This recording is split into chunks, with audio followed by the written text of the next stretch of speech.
Seigneur, ta parole est grande, elle demeure à jamais. Ta parole est infaillible, rien ne peut la supprimer. Bienvenue à vous, chers spectateurs, ainsi qu'à tous nos téléspectateurs dans le monde entier, dans un nouvel épisode de notre émission d'études quotidiennes Toute la Bible. Dans notre étude des livres du Nouveau Testament, nous en sommes au chapitre 5 de la deuxième épître aux Corinthiens. Nous commencerons, si Dieu le veut, la deuxième partie du chapitre 5, du verset 11 jusqu'à la fin du chapitre. Le sujet porte sur le ministère de la réconciliation qui est notre travail sur terre en tant qu'ambassadeur pour Christ. Si vous voulez entendre ce sujet, préparez votre Bible et ouvrez-la à ce chapitre biblique et amenez votre famille pour que nous puissions partager ensemble la parole vivante de Dieu. Permettez-moi tout d'abord d'accueillir nos invités qui sont avec nous au studio, les serviteurs du Seigneur. Le frère Isaac Elia, Merci bienvenue. beaucoup. Le frère Moïn Bachir, bienvenue. Merci, mon frère. Bienvenue aussi à nos invités, honorés de vous avoir. Permettez-moi de lire quelques versets à partir du verset 11 et de revenir vers le frère Moïn avec une question. Ainsi donc, puisque nous savons ce qu'est la crainte du Seigneur, nous cherchons à convaincre les hommes. Quant à Dieu, il nous connaît et j'espère que, dans votre conscience, vous nous connaissez aussi. Nous n'allons pas de nouveau nous recommander nous-mêmes auprès de vous, mais nous voulons vous donner l'occasion de vous montrer fiers à notre sujet, afin que vous puissiez répondre à ceux qui mettent leur fierté dans les apparences et non dans ce qui relève du cœur. En effet, si nous avons fait preuve de folie, c'était pour Dieu. Si nous sommes raisonnables, c'est pour vous. C'est que l'amour de Christ nous presse, parce que nous sommes convaincus que si un seul est mort pour tous, tous donc sont morts. Et s'il est mort pour tous, c'était afin que les vivants ne vivent plus pour eux-mêmes, mais pour celui qui est mort et ressuscité pour eux. Ainsi, désormais, nous ne percevons plus personne de manière humaine, et si nous avons connu Christ de manière purement humaine, maintenant nous ne le connaissons plus ainsi. Frère Moïn, quelles sont les motivations de Paul pour servir le Seigneur selon ces versets? En fait, il y a plus d'une motivation par laquelle l'apôtre Paul a été encouragé dans le domaine de son ministère. Auparavant, il a parlé des détresses et des souffrances aussi, mais d'un autre côté, il parle le langage de la certitude au début du livre. Dans le chapitre 5, au verset 10, il dit « Il nous faudra tous comparaître devant le tribunal de Christ, c'est-à-dire que le Seigneur examine nos œuvres et nos ministères sont visibles devant lui, le Seigneur évalue ces choses. Ces choses l'incitent à accomplir son ministère. Il dit « Nous savons ». Le croyant et le serviteur en particulier est sûr de cette partie. La terreur de l'Éternel, c'est ce qu'il entend ici par la crainte du Seigneur. Parce qu'il sait qu'il y a un jugement à venir. Oui, il présente le Seigneur dans son amour, sa grâce et sa miséricorde. Il y a un homme qui ne veut pas venir à Dieu par toutes ces choses. Comment le convaincre? Nous lui présentons de l'autre côté, et c'est en fait l'Évangile dans tous ses aspects. Il parle de l'amour de Dieu et du jugement de Dieu. Dans l'Épître aux Hébreux, il est dit, oui, c'est une chose terrible que de tomber entre les mains du Dieu vivant. La terreur de l'Éternel, nous convainquons les gens par ce moyen. Cela signifie qu'il ne doit pas y avoir d'indulgence ou d'indifférence même dans nos paroles. Nous parlons de vérités solides, mais nous les communiquons à l'auditeur comme si nous lui racontions une histoire, alors que l'acteur sait qu'il raconte une histoire fictive. Mais son style convainc ceux qui sont en face de lui et vous pouvez le trouver heureux ou en larmes. Non, nous convainquons les gens. Vous savez, ce sont les choses qui motivent Paul dans son ministère. Il fait de son mieux pour convaincre les gens. Si vous n'acceptez pas l'amour du Christ, il y a le jugement du Christ et vous comparaîtrez devant le tribunal du Christ. Parfait. Au verset 12, frère Isaac, il est dit « Nous n'allons pas de nouveau nous recommander nous-mêmes auprès de vous, mais nous voulons vous donner l'occasion de vous montrer fiers à notre sujet, afin que vous puissiez répondre à ceux qui mettent leur fierté dans les apparences et non dans ce qui relève du cœur. » Paul veut-il se mettre en valeur, que les gens soient fiers de lui et qu'il se fasse un nom? Certainement pas, car il dit la raison ici. Dans le même verset que vous avez lu, le verset 12, il dit « afin que », voilà la raison, afin que vous puissiez répondre à ceux qui mettent leur fierté dans les apparences et non dans ce qui relève du cœur. Donc il y avait des vantards, de faux apôtres et ministres qui contestaient l'apostolat de l'apôtre Paul. Il est décrit ici comme ceux qui mettent leur fierté dans les apparences et non dans ce qui relève du cœur. Ils s'enorgueillent des apparences, mais il leur dit non. Nous voulons vous donner l'occasion, frères et sœurs de Corinthe, de vous montrer fiers à notre sujet, afin que vous puissiez répondre aux affirmations de ceux qui disent des choses sans preuve. Et lorsque la vérité du ministère de Paul et des autres apôtres leur parviendra, ils pourront dire devant les hypocrites ou les acteurs, « Nous avons de quoi être fiers. Nous avons un serviteur respectable et un ministère respectable. » En effet, le but de l'apôtre est de préserver la vérité qui lui est parvenue, et qu'il demeure ainsi dans la vérité. Son but n'est pas de les utiliser comme un outil, ou d'utiliser cette circonstance comme un outil pour répondre aux gens qui contestent. Son but, c'est les frères et sœurs de Corinthe. Parfait, nous allons faire une pause puis prendre une question du public. Chers spectateurs, je vous retrouve après la pause. Ne quittez pas. Le sens de base du mot prédication dans la langue grecque est annoncer ou proclamer. Ce mot est utilisé environ 60 fois dans la Bible. Le prédicateur était un personnage important. C'était un homme de statut, utilisé par le roi ou l'État pour annoncer les lois, les ordres et les dispositions générales et les proclamer au peuple. Pourquoi prêchons-nous aujourd'hui ? Parce que c'est le désir du cœur de Dieu, parce que les anges ne prêchent pas, parce que nous sommes des sarments dans la vigne, par nécessité et responsabilité, parce qu'il y a un grand besoin de prédication et parce que c'est un ordre divin.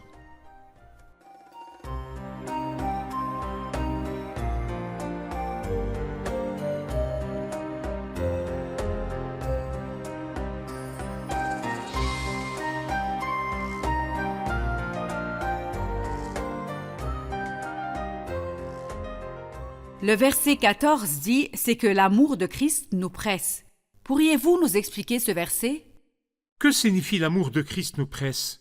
Nous venons d'entendre parler de la terreur de l'Éternel, de la crainte du Seigneur. Que signifie l'amour de Christ nous presse ? Me presse signifie me limite et que je ne peux pas m'en sortir, que je ne peux pas y échapper. C'est comme lorsqu'un ennemi vient assiéger une ville, ni ceux qui sont à l'extérieur ne peuvent entrer, ni ceux qui sont à l'intérieur ne peuvent sortir. Non, Paul veut dire quelque chose d'autre ici. Il dit « L'amour du Christ m'entoure de tous les côtés, devant moi, derrière moi, à ma gauche, à ma droite. » Cet amour me pousse à parler à tout le monde, sans exception. Comme le verset précédent dit que la mort est pour tous, tous sont morts. Il veut dire que l'amour aussi est pour tous. Il n'y a rien devant moi ni derrière moi si ce n'est de transmettre l'amour du Christ aux autres. Frère Isaac, pour compléter ces versets, après avoir dit c'est que l'amour de Christ nous presse parce que nous sommes convaincus que si un seul est mort pour tous, tous donc sont morts. Jusqu'ici tout va bien. Et il est mort pour tous. Je voudrais savoir, est-ce que le fait que le Christ soit mort pour tous signifie que tous sont sauvés par l'œuvre du Christ aujourd'hui? Certainement pas.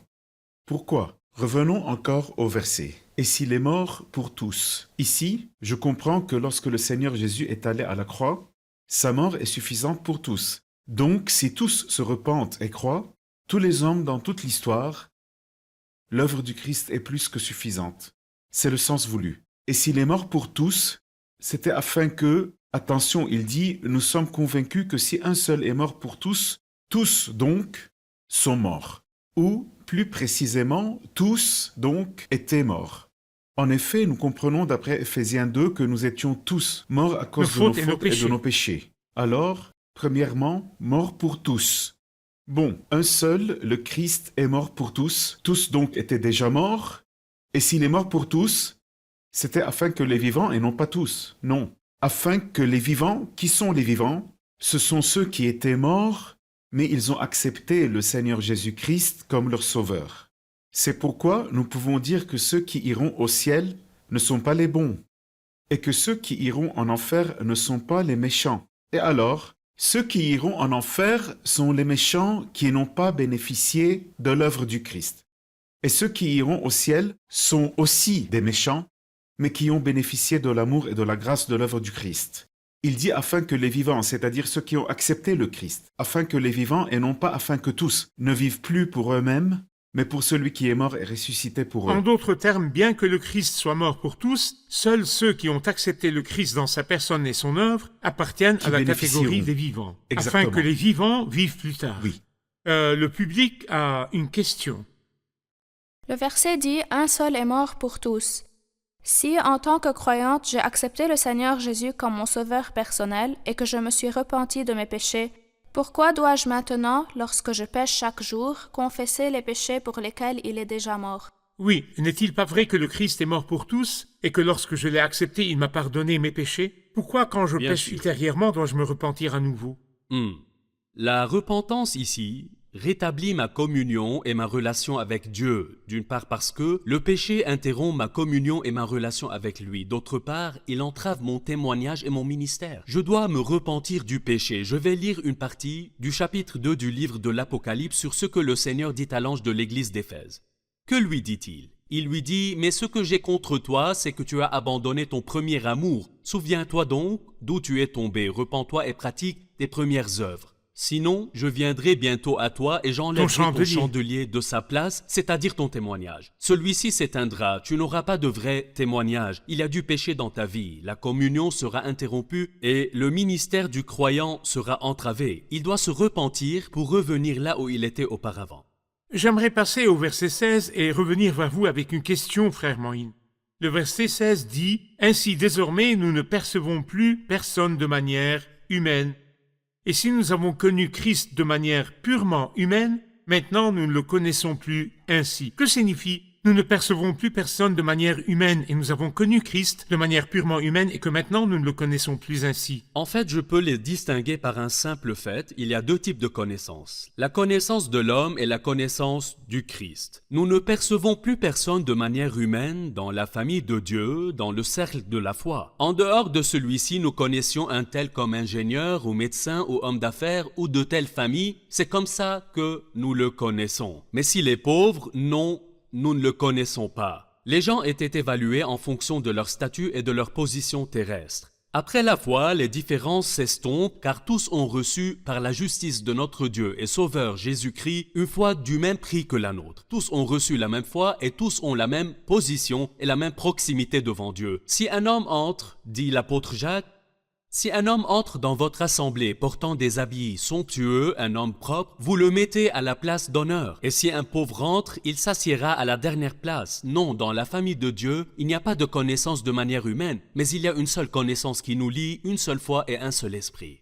Nous ne connaissons pas Christ de manière humaine. Lorsque le Seigneur était sur terre, il était connu de manière humaine. Ils l'ont vu, ils l'ont touché, ils ont eu des rapports avec lui. Quand il est mort, ils ont vu sa tombe et ont vu sa croix. Mais après la résurrection et l'ascension du Christ, ces choses n'ont plus aucune valeur pour les croyants. Ni le tombeau, ni la croix. Notre relation avec le Christ est spirituelle. Lorsque Marie est venue toucher le Seigneur, il lui a dit « Ne me touche pas ». Pourquoi? Le Seigneur voulait lui dire « Désormais, la connaissance n'est plus de manière humaine ni physique, mais spirituelle. Une relation sublime, autre que la relation que les croyants ont eue avec le Christ lorsqu'il était encore dans la chair. » Nous allons faire une pause puis prendre une question du public. Chers spectateurs, je vous retrouve après la pause. Ne quittez pas.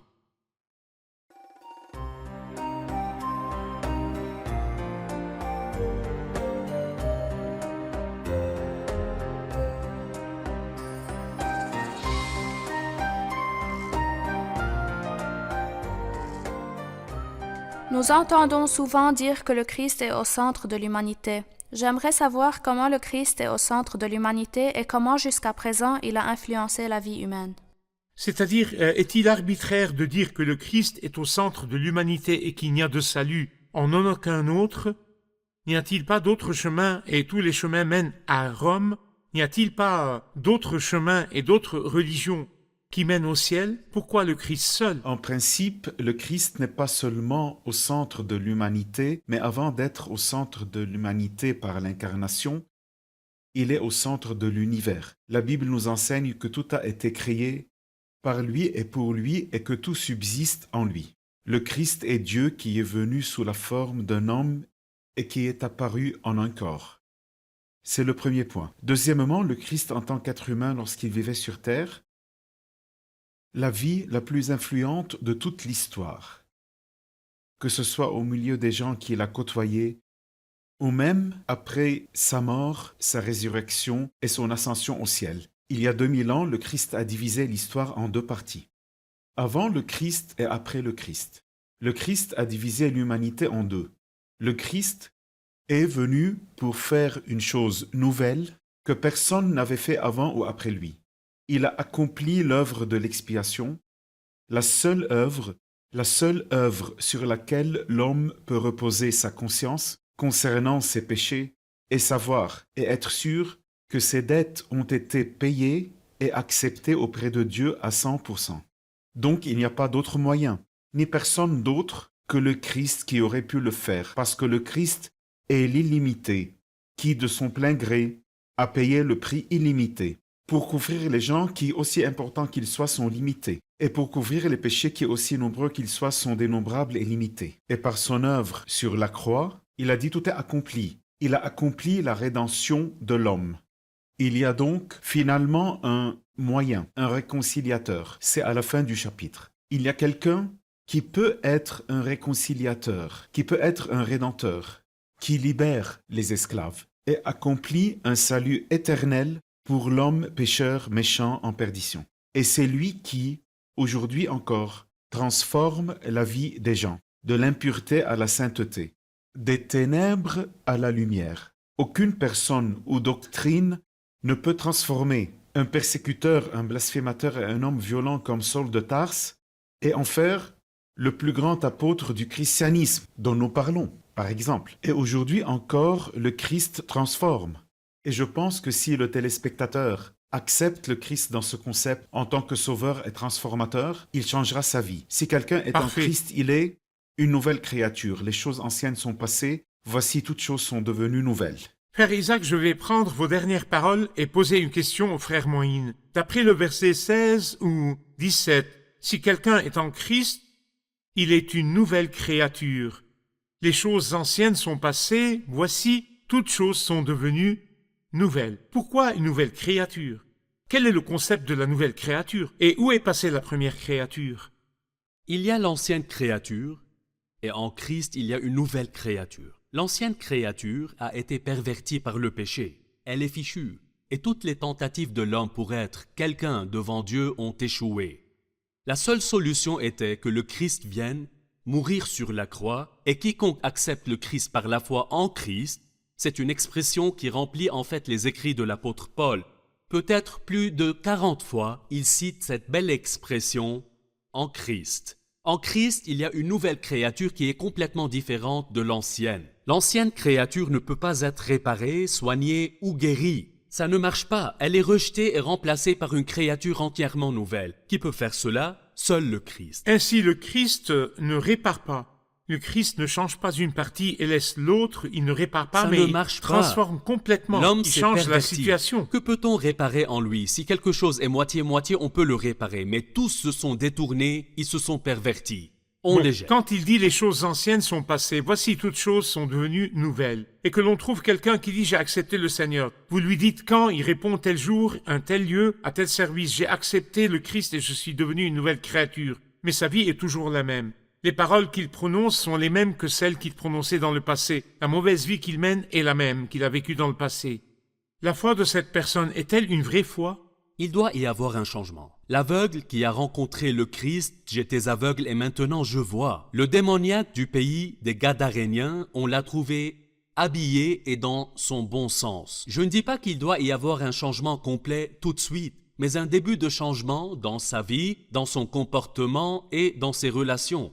Il y a un renouveau, de nouvelles choses se produisent, son entourage s'en rend compte et lui aussi ressent un changement interne, des motivations internes. Dans sa relation avec l'ancien, il le déteste et dans sa relation avec le nouveau, il l'aime. Il faut qu'il y ait un changement, sinon un point d'interrogation plane sur sa vie. Je pense que le public a des questions, prenons-en une.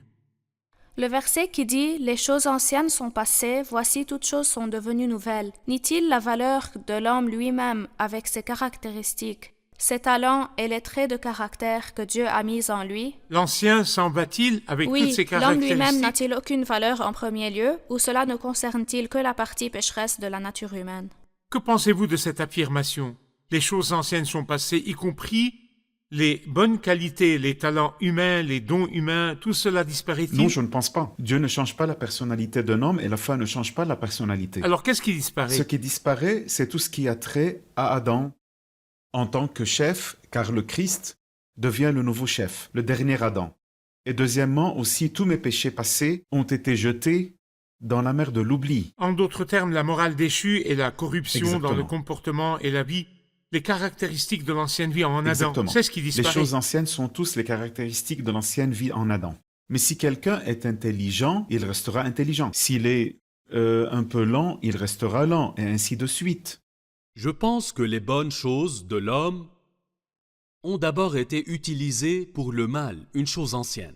Mais Dieu, dans sa grâce, façonne l'être intérieur de l'homme, ses talents ou ses qualités, en une chose nouvelle. Quelqu'un qui a une belle voix travaille comme chanteur.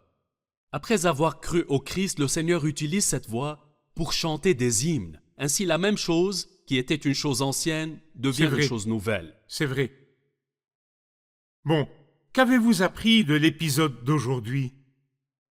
Nous avons appris que l'amour de Dieu nous entoure et nous presse et que nous devons profiter de cet amour et le laisser nous imprégner afin que lorsque nous disons aux gens que Dieu vous a aimés jusqu'à la mort, nous sachions comment transmettre ce message pour que ce ne soit pas un cliché, mais quelque chose qui vit en nous et que nous vivons. C'est bon.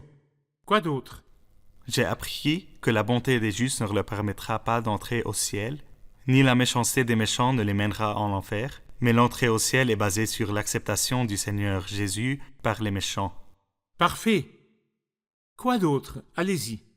Si ma vie ne change pas et ne s'améliore pas, je dois demander si j'ai vraiment accepté le Christ ou non, car la Bible nous enseigne que tous ceux qui ont rencontré le Christ ont vu leur vie changer. Parfait, c'est bon. Une dernière chose? Ce n'est pas parce que les choses anciennes sont passées que ma personnalité sera abolie, mais le Seigneur utilise tout ce qu'il y a dans ma personnalité pour sa gloire. Si je suis très énergique, il l'utilise pour sa gloire. Si je suis très calme, il l'utilise pour sa gloire. Parfait, que Dieu vous bénisse. Merci beaucoup. Merci, serviteur du Merci Seigneur. beaucoup. Nous poursuivrons notre étude dans le prochain épisode. Chers spectateurs, en Christ seul, les choses anciennes sont passées. Voici, toutes choses sont devenues nouvelles. En Christ seul, si quelqu'un est en Christ, il est une nouvelle créature ou une nouvelle création.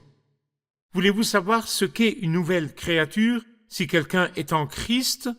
Voulez-vous savoir ce que signifie un nouvel être, ce que signifie un autre divin sur terre qui a l'habit de Dieu sur terre? C'est l'homme en Christ.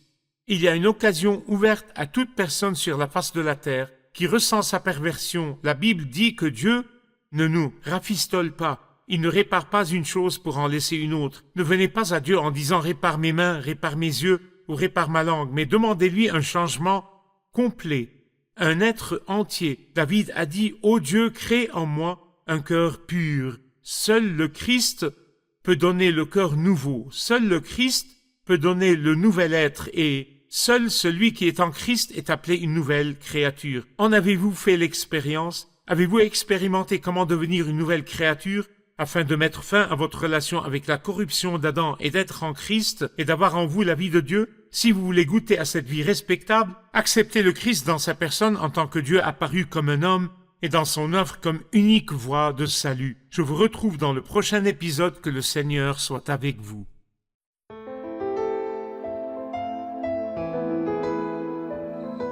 Seigneur, ta parole est grande, elle demeure à jamais. Ta parole est infaillible, rien ne peut la supprimer.